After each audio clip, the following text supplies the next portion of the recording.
It started with one word. Thief. Loud. Sharp. Out of nowhere. People turned.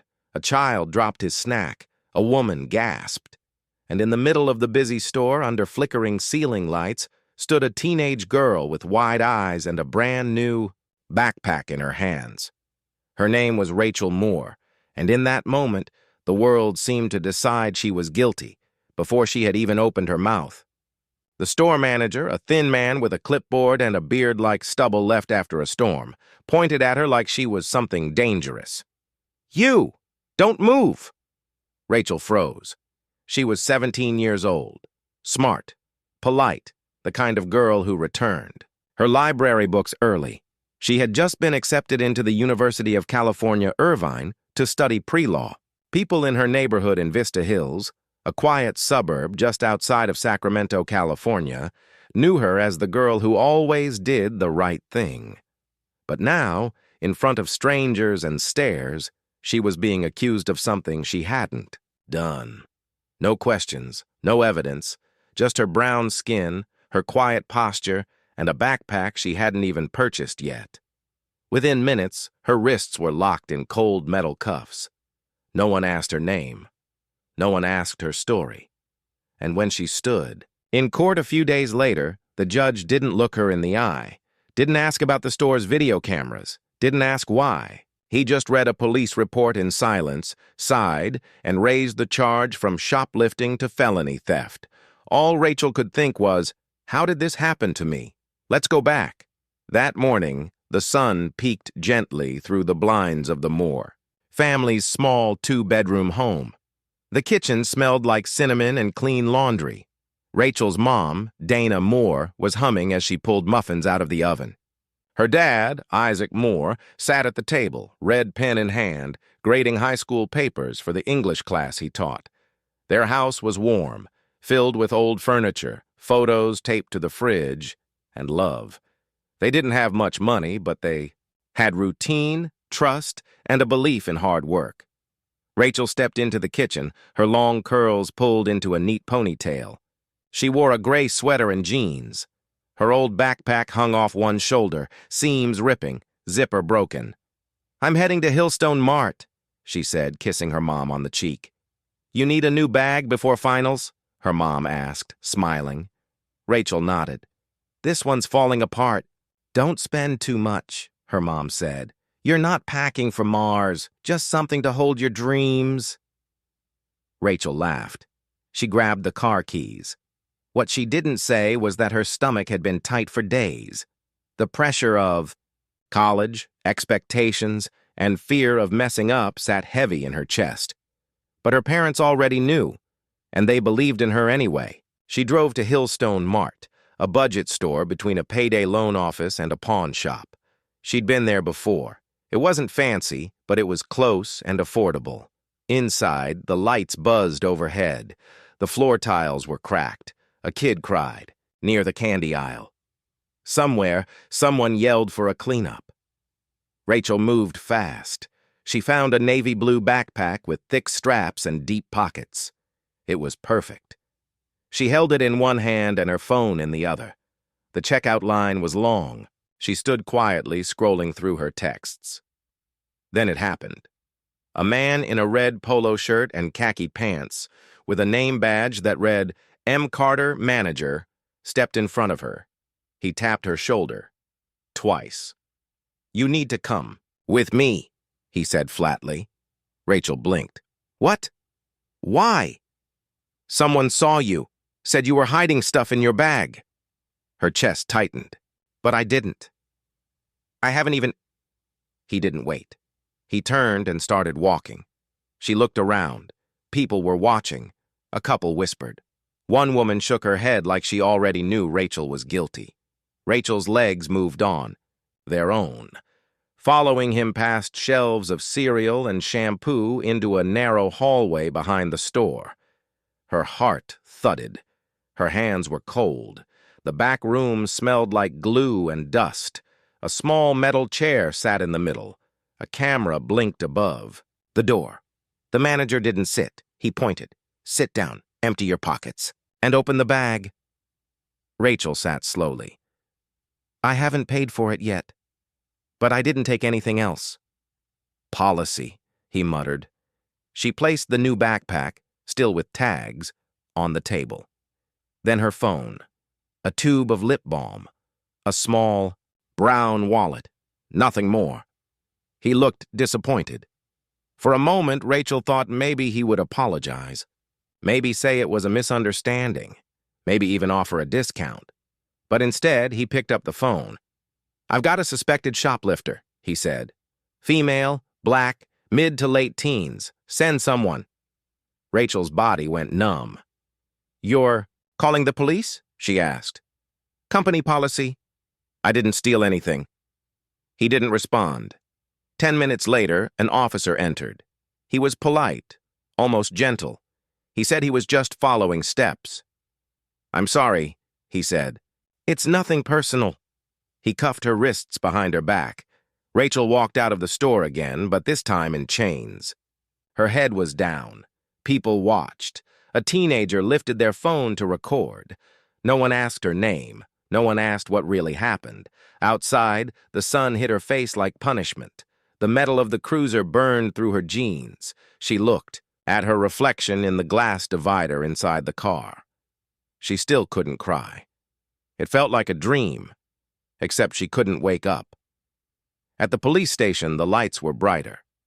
The bench she sat on was metal and cold. Her hands were still, cuffed in front of her. Her wrists hurt from the ride. No one spoke to her beyond short, sharp orders. Sit there. Print here. Look forward. The officer who had been kind earlier wasn't anymore. He didn't smile, didn't ask questions. He looked at her like she was just paperwork. Rachel tried to explain. I didn't take anything. He didn't look up. Tell it to the judge. There's footage, she whispered. There has to be. Use your right to stay silent, he said. His voice was dry, cold. They took her picture, gave her a plastic sandwich in a bag she didn't touch, entered her name into a system that didn't know her but still had a box ready for her. The charge was petty theft, under $950. Her hands trembled too much to hold the paper. Her court date was set for 3 weeks later. They told her nothing else. Just a number, a date, and the way out. Outside, under a blinking street lamp, her father waited. His face was pale. His jaw looked like it might break from the way he clenched. It. When Rachel stepped out, he rushed to her, then stopped when he saw the red marks on her wrists. Rachel, he whispered. She tried to smile. Her lips barely moved. They didn't speak on the drive home. Rachel stared out the window, watching shadows pass. Her mind looped through the moment in the store over and over. What could she have done differently? What had she done wrong? Nothing. She had done nothing. But still, it was happening. When they pulled into the driveway, her mother was already on the porch. She ran down the steps. Did they touch you? Did they hurt you? Rachel shook her head. I'm okay, Mom. But she wasn't. That night, she lay in bed in the same clothes, her old backpack tossed on the floor like something lost. She didn't cry, not at first. But once the house was quiet, it all came out. Her body shook. She pressed her face into her pillow to stay silent. She cried for her dreams, her future, and the people who would whisper behind her back. She seemed like such a good girl. At breakfast, no one touched their food. The oatmeal sat cold. Her dad stared at the folded police report like it might catch fire. Her mother stirred her spoon over and over in silence. She needs a real lawyer, her father said finally. Someone who won't let them do this. Her mother didn't look up. She needs protection. Protection from what? He asked. From fighting back? I'm saying, maybe we stay quiet. Maybe it passes. He stood. So we let them write criminal on her future and say nothing? I'm saying shouting won't help.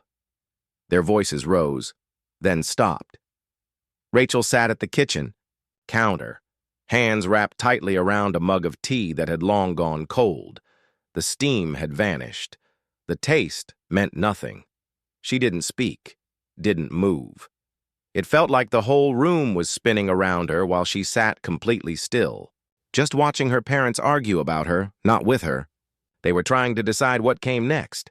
But Rachel, she was the one who had been arrested. She was the one whose wrists still carried faint red marks. She was the one who couldn't close her eyes at night without feeling the cold grip of handcuffs pulling her dreams apart.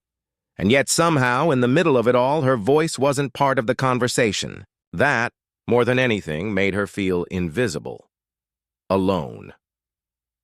Later that afternoon, when the sun outside had dimmed just a little, Rachel pulled out her college acceptance letter from where she had tucked it safely inside her desk drawer. The edges were worn now, soft, like cloth, from how many times she had unfolded it before all of this. Her name was still there at the top, bold letters printed across clean white paper. Rachel Moore, pre-law, UC Irvine. But looking at it now, it felt like someone else's name, like it belonged to a version of herself that didn't exist anymore, a version untouched by shame and fear. That night, Rachel didn't sleep. She laid out her best outfit on the bed, a navy blue dress with a simple neckline, clean, ironed. She printed every document her school counselor had ever written for her, every glowing letter of recommendation, every certificate, every award, a stack of proof, not just of her grades, of her worth.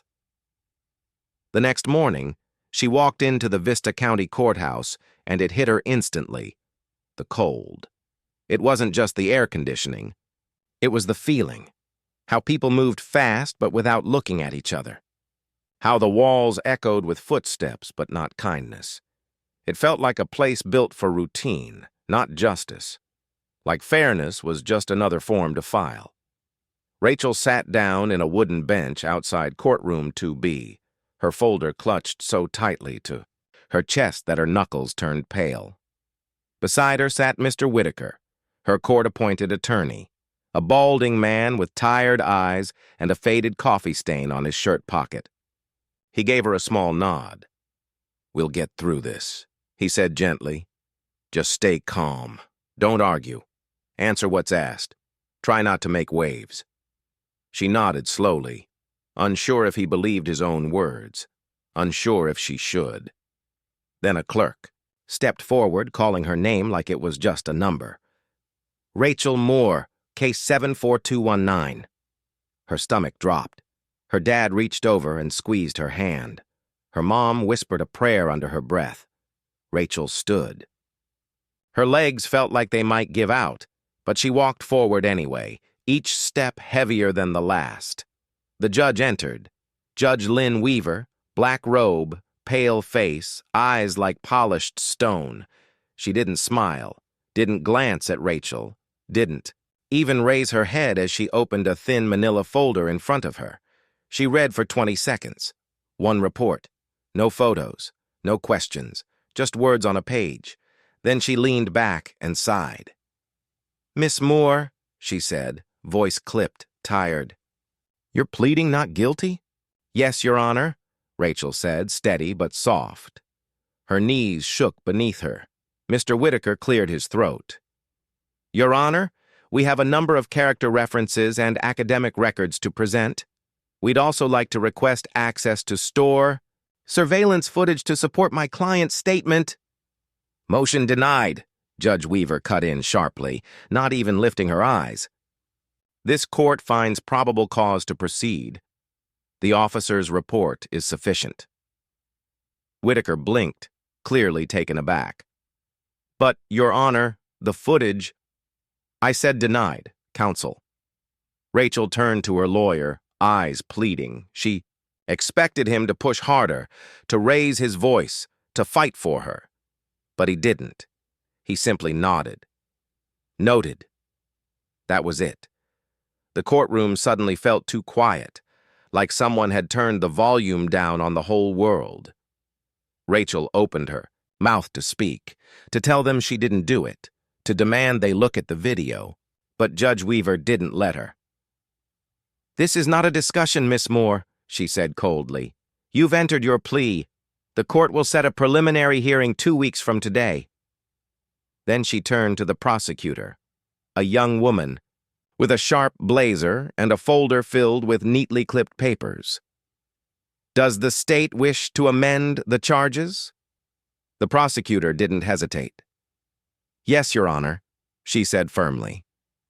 "Based on new evidence and the perceived intent of the defendant, the state is moving to elevate the charge to felony theft." Rachel's head shot up. "What?"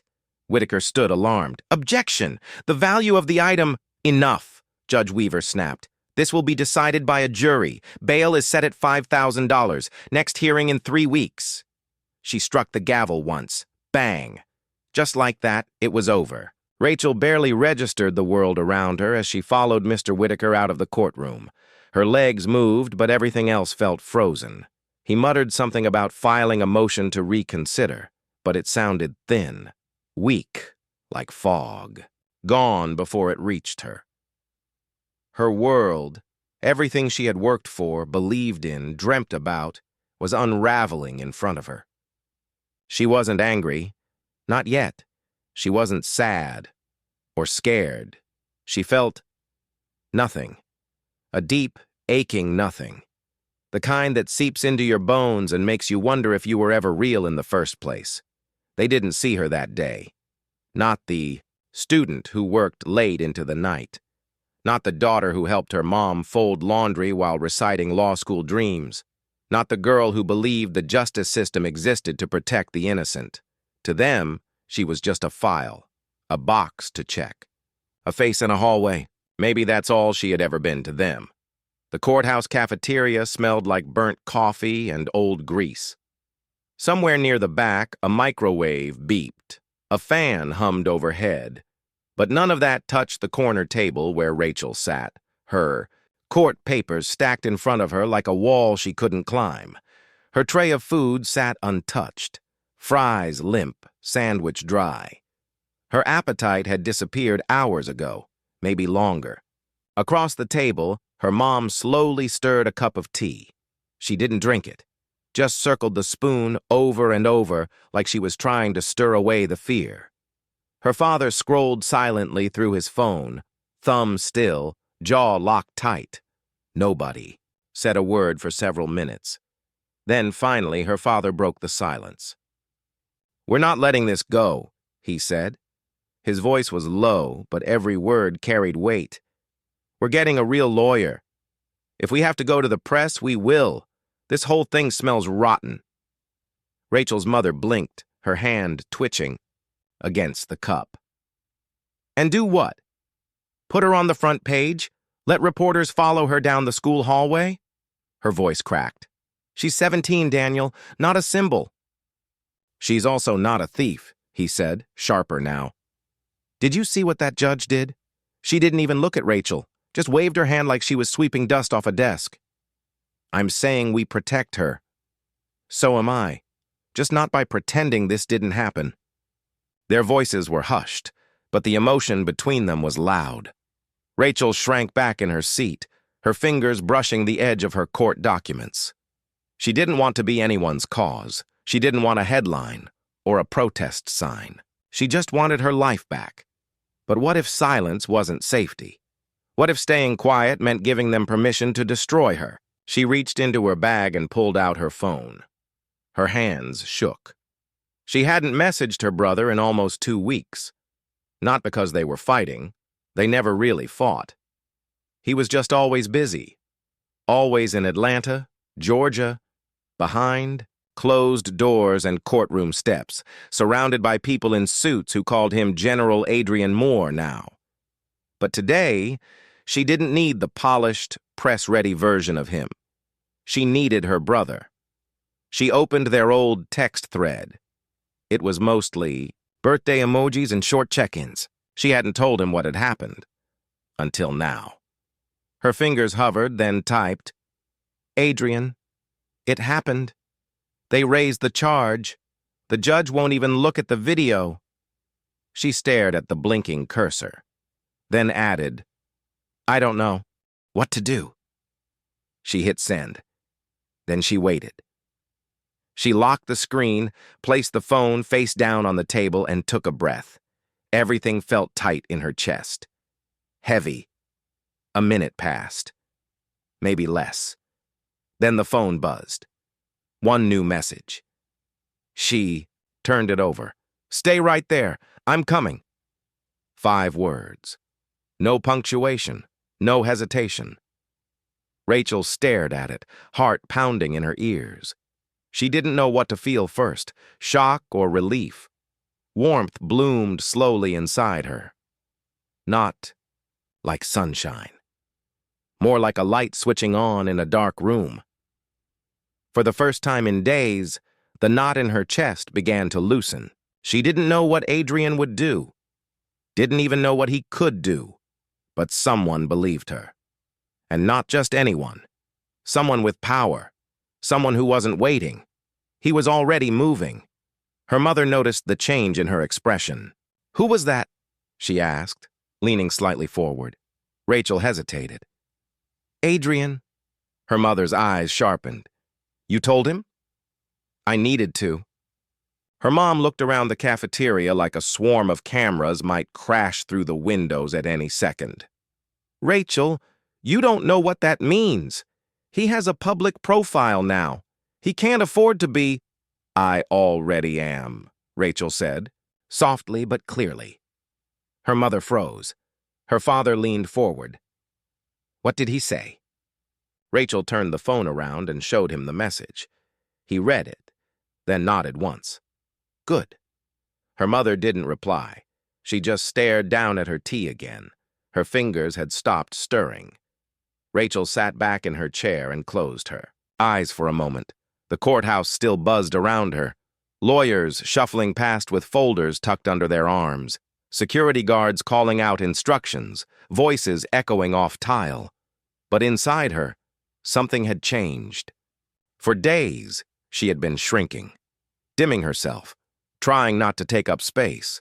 But now a fuse had been lit, and whatever came next, she wouldn't be facing it alone.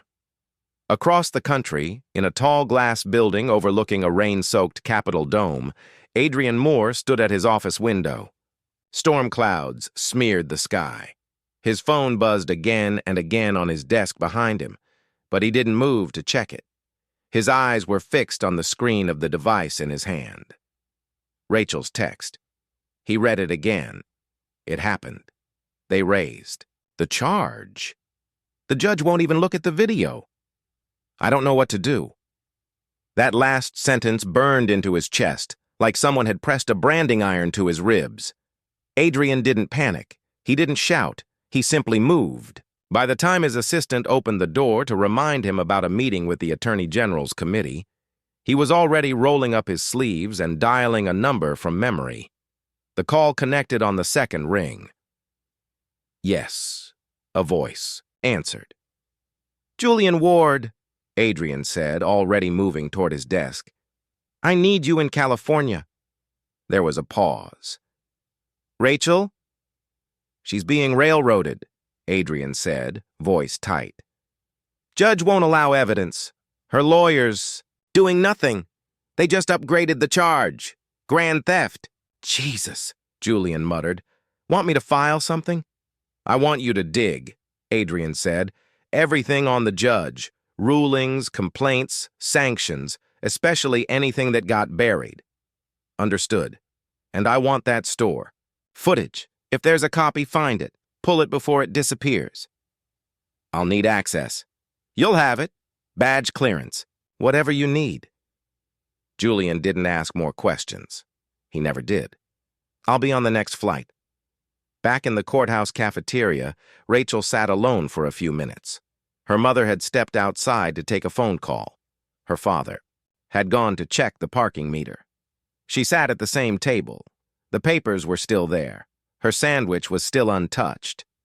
Then a man in a dark navy suit approached, clean-shaven, calm eyes, early 40s. He moved like someone who didn't waste time. "Miss Moore?" Rachel looked up. "Yes." He flashed a badge. Too fast to catch all the details, but official. "I'm Julian Ward. Adrian sent me." Rachel's breath caught. He sat down without asking, opened a notebook, pulled out a pen. "Tell me everything," he said. "From the beginning. Don't leave anything out." So she did. The store, the accusation, the back room, the cuffs, the booking, the courtroom. She told him everything. Julian didn't interrupt once, didn't look away. He just wrote. His handwriting was small and fast, neat and focused, like he was drawing blueprints for a fight, and for the first time since it all began, Rachel didn't feel invisible. Rachel's parents returned mid-conversation. Her father slid into the seat beside her without a word. Her mother hovered near the table, hesitant, arms crossed like she was holding herself in place. Neither interrupted as Julian Ward listened to Rachel finish her story. Every detail, every moment from the accusation to the cold bench in the courthouse lobby. When she was done, Julian leaned back, his notebook filled with neat lines of ink. He looked at her like someone about to read a map. "Here's where we are," he said, voice low but certain. "Adrian is digging through Judge Weaver's federal record right now.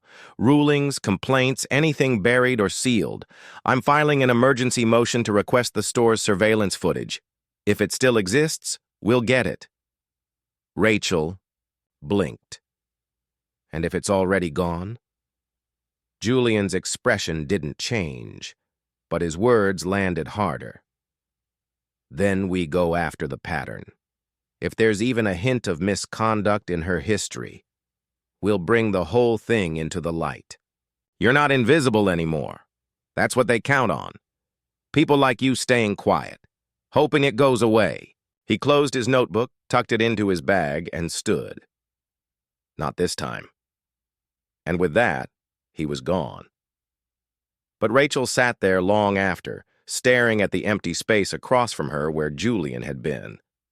The cafeteria around her returned to its usual motion, guards lining up for lunch, clerks chatting over stale fries, attorneys hunched over laptops. But she barely noticed. Something inside her had changed. Before, hope had felt like a whisper, a wish someone might listen. Now, hope had a name, a face, a strategy. It wasn't just about being believed anymore. It was about being backed. Far away in Atlanta, Georgia, the rain had finally slowed to a quiet drizzle. Adrian Moore stood at his office window, his reflection overlapping the shadowed dome of the Capitol in the glass. His desk phone blinked red with missed calls. He didn't care. He didn't move. He was reading. Judge Lynn Weaver's case history glowed on his screen. 15 years of bench rulings, bail decisions, and case closures. The deeper he went, the darker it got.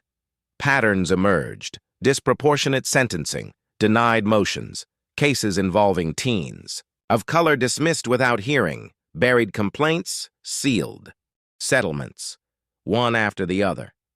Adrian's jaw tightened. His hand curled into a fist beside his coffee mug.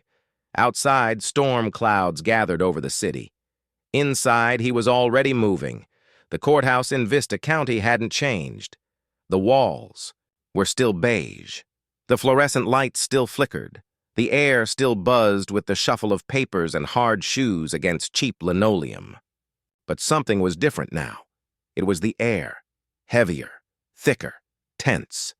It started with the murmurs outside, the sudden gathering of press near the front steps, reporters pressed against barricades, cameras hoisted to shoulders, microphones pointed toward the doors. Then came the low hum of a black SUV pulling to a stop.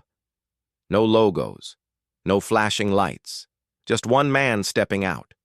Sleeves rolled, no tie, eyes sharp as ice.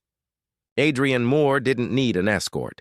His presence alone cleared space. Inside the building, a clerk looked up and stopped whispering. A bailiff straightened his spine.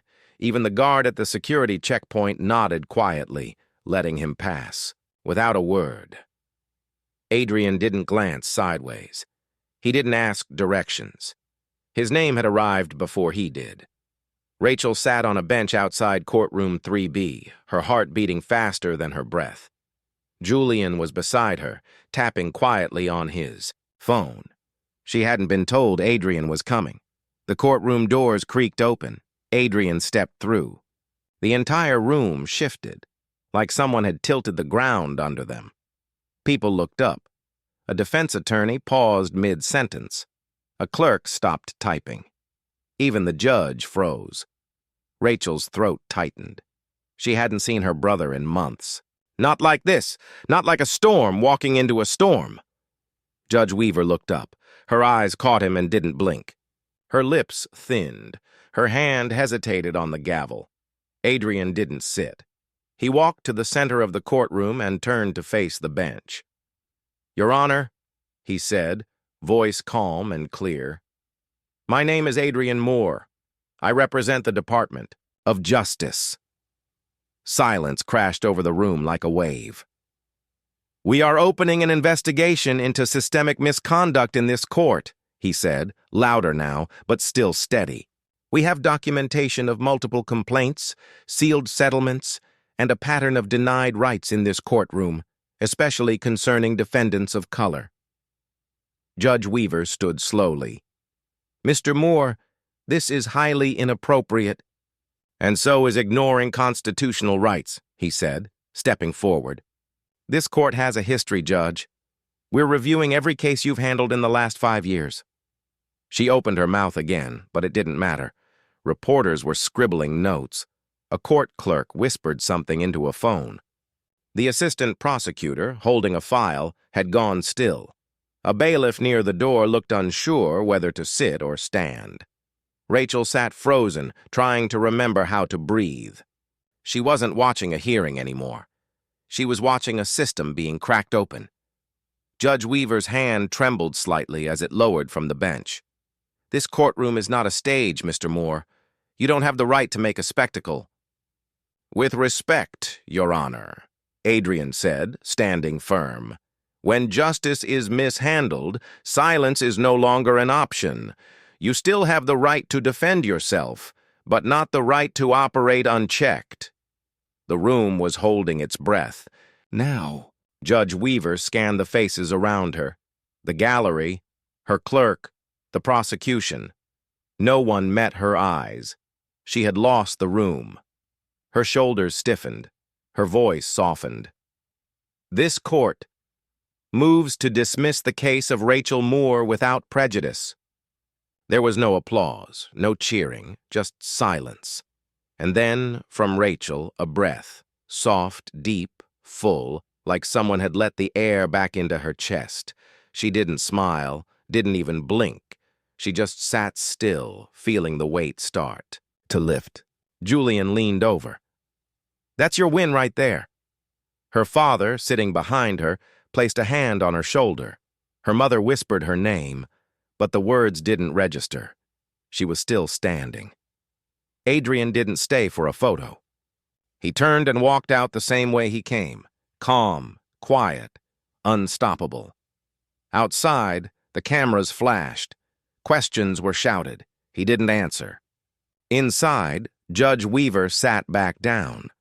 But she knew the courtroom no longer belonged to her. For the first time in years, she wasn't holding the gavel. Justice was. By Friday morning, she was no longer sitting behind a bench. Now she stood in front of one. Judge Lynn Weaver appeared outside her beige, suburban home in Glendale, California, flanked by 2 attorneys dressed in sharp gray suits. Her expression was calm, cold, calculated. A row of microphones stood in front of her. Cameras clicked like 1,000 tiny clocks ticking down to judgment.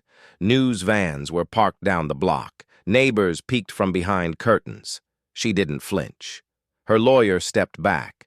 The judge stepped forward. She pulled a folded piece of paper from her coat and began reading in a voice that didn't waver.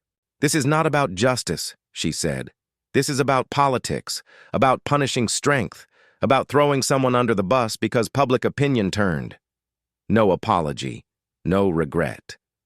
I have served this court honorably for over 20 years," she went on. "And what is happening now is a witch hunt, a coordinated attack meant to discredit everything I've built." The silence that followed was electric. Reporters shouted questions. Judge Weaver didn't answer.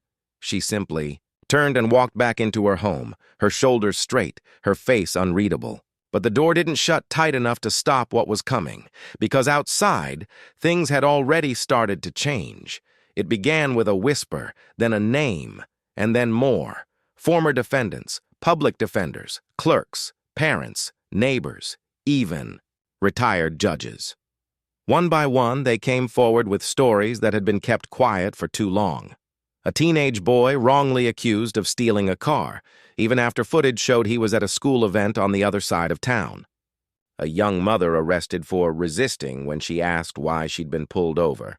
A veteran denied bail for a first-time misdemeanor, while white defendants with violent records were released the same day. The stories were different, but the pattern was not. They all led back to the same courtroom, and to the same judge. The media didn't hold back. Evening news anchors replayed old court footage. Talk shows debated accountability. Local reporters knocked on doors. National journalists dug through archives. One outlet interviewed a former court clerk who admitted she'd seen the bias. "We all did," the woman said. "But you don't challenge someone like Judge Weaver. You'd lose your job." An internal memo surfaced. One that mentioned concerns about racial disparities in Weaver's rulings. It had been marked for review, and then quietly removed from public record. Then came the email. Leaked by a former assistant prosecutor, it revealed that someone had warned the DA's office about Weaver's treatment of Black and Latino teens. The reply? "Be careful with your tone." The silence that had protected Judge Weaver for years collapsed overnight, and the sound of it breaking echoed far beyond her courtroom. In San Antonio, Texas, the Chief Justice of California stood before a bank of cameras in the state capitol rotunda. Behind him stood state legislators, civil rights lawyers, and representatives from the Justice Department. "We failed," he said simply. "We failed to notice. We failed to act. That ends now." His voice echoed through the marble hall as he announced a full top-down review of every courtroom in Maricopa County. A judicial task force was being formed, one made up of people from outside the system: former public defenders, civil rights, attorneys, retired judges from other states, investigative analysts, advocates. Their job? To review every complaint, every sealed settlement, every sentence handed down by Judge Weaver and any others like her. Then came the new laws. Mandatory racial bias training for every sitting judge in the state. Public review boards for complaints against judicial officers. Independent courtroom observers paid by the state, not the courts. And a new law requiring that any security footage related to criminal charges be made available to both the prosecution and the defense. No exceptions. This time, the changes were real. Not a speech, not a headline, policy. At a press conference in Atlanta, Georgia, Adrian Moore spoke once, and only once. He stood at a podium outside the Department of Justice building, rain still wet on his jacket sleeves. "I didn't come here to celebrate," he said quietly. "I came because justice shouldn't depend on who's watching, but sometimes the only way to fix a broken system is to shine a light directly on it." He didn't smile. He didn't thank anyone. He just stepped away from the microphone and left the cameras behind. Rachel Moore sat on the living room couch, curled under a blanket, the TV casting blue light across the walls. Her mom sat on one side of her, her dad on the other, all three of them watching the same coverage, the same clips, the The same headlines. Her name kept coming up, not as a suspect anymore, but as a spark. She hadn't asked for this, not the spotlight, not the burden. But deep down, she understood why it mattered. Her case had been the thread that once pulled unraveled something rotten, something that had needed to be exposed for a long time. For once, the system wasn't putting her on trial. The system was on trial itself. The first time Rachel spoke publicly after the case, it wasn't in a courtroom. It was a high school gym in South Los Angeles, CA. She stood in front of a fold-out chair, holding a microphone that squeaked when it turned on. About 50 students sat in front of her. Most were Black or Latino. Most leaned back with their arms crossed, waiting for another boring guest speaker to lecture them. Rachel didn't give a lecture. She gave them the truth. She told them what happened, how she was arrested for something she didn't do, how the judge never looked at her, how she did everything right and still ended up in handcuffs, how it made her feel like she didn't matter, and how the silence had nearly crushed her. But she didn't stay silent, not forever. And because of that, things had changed. Some kids nodded, a few leaned forward, most just watched. When it was over, the principal opened the floor for questions. A boy in the back asked if she still wanted to be a lawyer. Rachel smiled. "Now more than ever," she said. Another asked if she thought anything really changed. She didn't sugarcoat it. "Some things have," she said honestly, "but we still have a long way to go."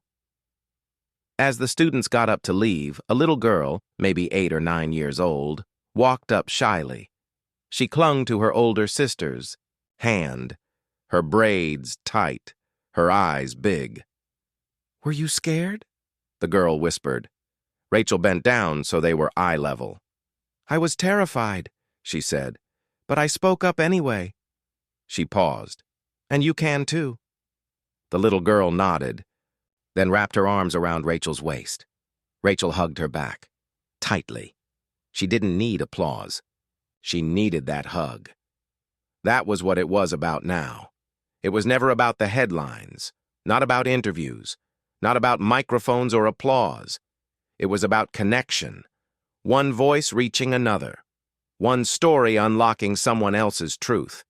That's what mattered most to Rachel Moore. In the weeks after the courtroom doors closed behind her, she didn't disappear. She didn't vanish into the quiet or run from the spotlight. Instead, she stepped into a different kind of light, the kind that found her in classrooms, auditoriums, gym floors, and church basements. She visited school after school, some small with old desks and broken lockers, others large and loud, with polished floors and morning announcements over scratchy speakers. It didn't matter where. She came with no speech in hand, no notes, no rehearsed lines.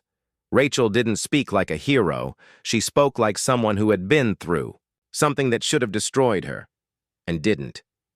She told them what it felt like to be accused of something you didn't do, what it was like to sit in a courtroom where no one met your eyes, what it did to your breath, your sleep, your confidence, your voice. She told them the truth, and the kids listened. Not because she was flawless, not because she stood on a stage in perfect posture, but because she was real. She had lived through the fire and chosen not to disappear into the ashes. Word spread. First, through teachers who heard her and saw the way their students leaned forward, hanging on every word. Then, through principals who realized something powerful was happening.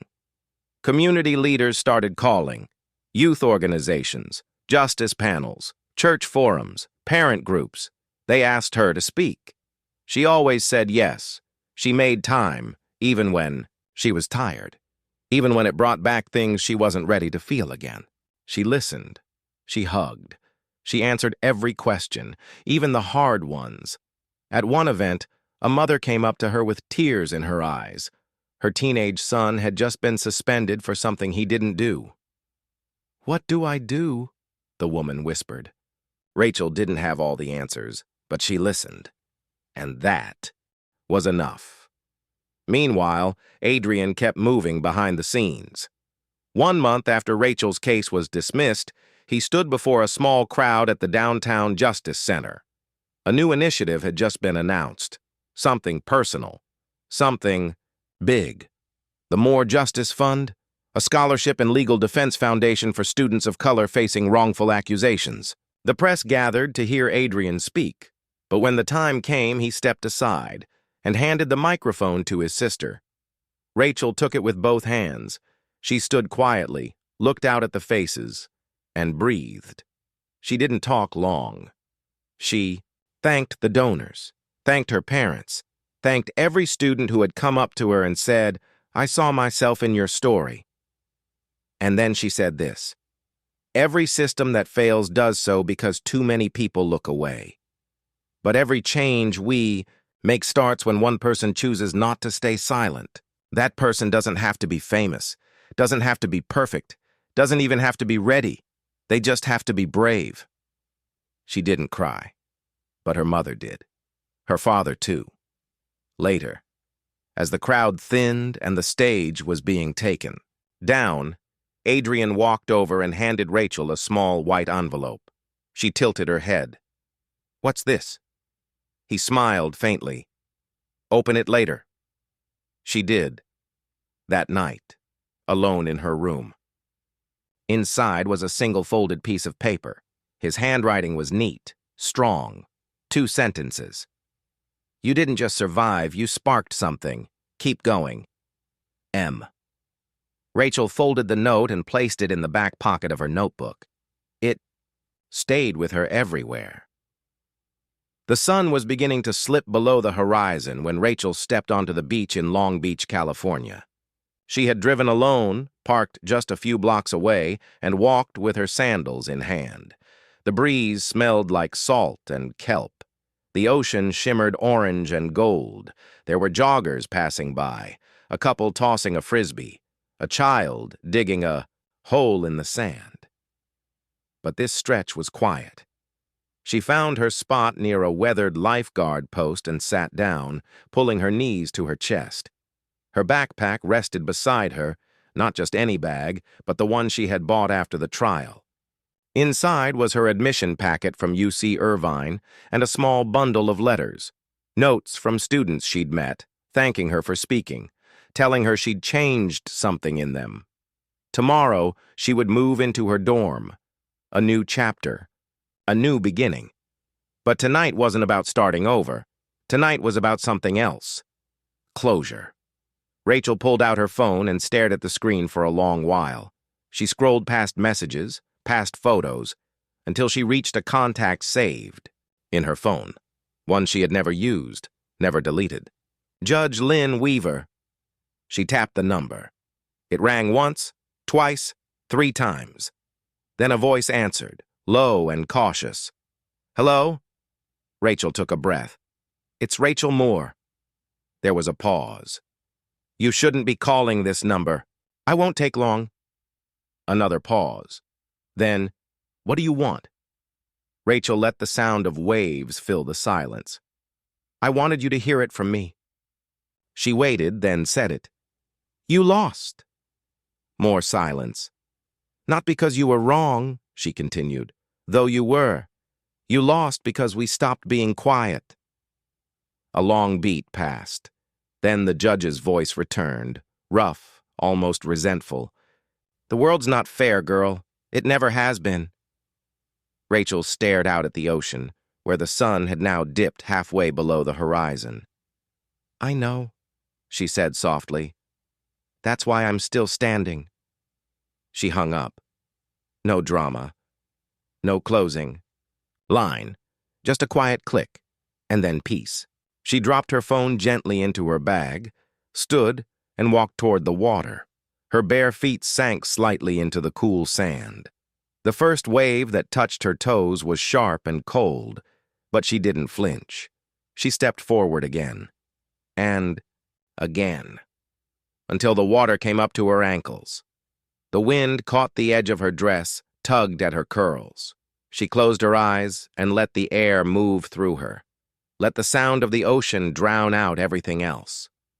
She thought of the courtroom, the steel cuffs, the silence she had once been forced into. All of it had brought her here. She wasn't untouched, but she was unbroken. She opened her eyes, looked out across the vast, rising ocean. This fight had never belonged to her alone. It belonged to every student who had been judged too quickly. Every child who had been silenced before they even found their voice. Every parent who had begged the world to see their kid as more than a mistake. Rachel had not asked to be a symbol, but she had become a voice, and she would never give that voice back. Behind her, the beach grew dim as the sun sank lower. Ahead, the horizon stretched wide and winded. She took one final step into the tide, let the cold rush up to her shins, let it ground her. Then she turned and walked back toward shore, each footprint a quiet mark, fading behind her. But her story, that would stay, not as a headline, not as a warning, but as the beginning of someone else's. Remember this: silence protects injustice, but one voice, even one, can rattle the system. Rachel Moore didn't just clear her name, she cracked something open, and through that crack, light poured in, for others who had been forgotten, dismissed, or made small. At More Stories, we share moments like this, not because they're easy, but because they're real, because truth matters, and because justice, even when slow, is worth the fight. If you believe that too, tap like, share this with someone who needs to hear it, and hit that subscribe button. Your support helps us keep telling stories that speak to the heart.